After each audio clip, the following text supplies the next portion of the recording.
શિયાળો આવી ગયો છે અને આ સમય દરમિયાન આપણે આપણા શરીરનું વિશે ધ્યાન રાખવું જરૂરી છે, નહીં તો આપણને ઘણી બીમારી શિકાર બની શકશે અને રોગોની રોકવા માટે યોગ્ય આહાર પાલન કરવું મહત્વનું છે. કેટલાક લોકો તેમના શરીરને ગરમ રાખવા માટે ગરમ દૂધ અને સેવન કરવું રાખવું પસંદ કરે છે. દૂધની સંપૂર્ણ ખોરાકમાં માનવામાં આવે છે તેમાં વિટામિન, મિનરલ્સ અને કેલ્શિયમ અને પોષણ તત્વો હોય છે અને શરીરમાં રોગથી બચાવવામાં મદદ કરે છે. જો કે દૂધના ઉપયોગમાં માત્ર શિયાળામાં ઋતુ સુધી મર્યાદા નથી અને તેને કોઈ પણ ઋતુમાં માણી શકાય છે.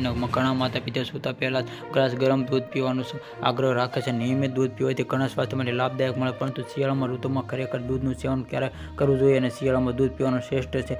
હેલ્થમાં એક્સપેરિયન્સ શિયાળામાં હોય કે બીજી ઋતુમાં દૂધ ગમે તે પીવી શકાશે અને તેમનો મત સવારે દૂધ સુવાનું લગભગ 2 થી 3 કલાક પહેલાં દૂધ પીવાનું ફાયદાકારક સુવાના 1 કલાક પહેલાં દૂધ પીવાનું ઊંઘની ગુણવત્તા સુધારો અને જો કે સ્વાસ્થ્ય નાસ્તામાં દૂધ સેવન કરવું તેમને દીવ ઉર્જાઓ બનાવી છે. ઠંડા વાતાવરણમાં દૂધમાં કેટલાક મસાલાઓ ફેલાવી પીવાથી હળદર પાવડર, લિવિંગ અને કાળા મરીમાં દૂધ ઉમેરા ફાયદા થાય છે અને રોગપ્રતિકારક શક્તિ તેમને બાબતે ધ્યાન રાખવું. ઘણા લોકો શિયાળામાં મગફળી અથવા તેને બનાવેલું સેવન કરવા પસંદ કરે છે, પરંતુ જો તે પહેલાથી જ દૂધનું સેવન હોવાથી કરવાની વિચારમાં સમાધાન અને દૂધ પીતા વખતે તરત મગફળીનું સેવન કરવાથી પાચન સંબંધિત સમસ્યા થઈ શકે છે, જે કોઈ પણ પાચન પ્રક્રિયાને આ સંબંધિત ઉત્પાદન ટાળવાની સલાહ આપવામાં આવે છે.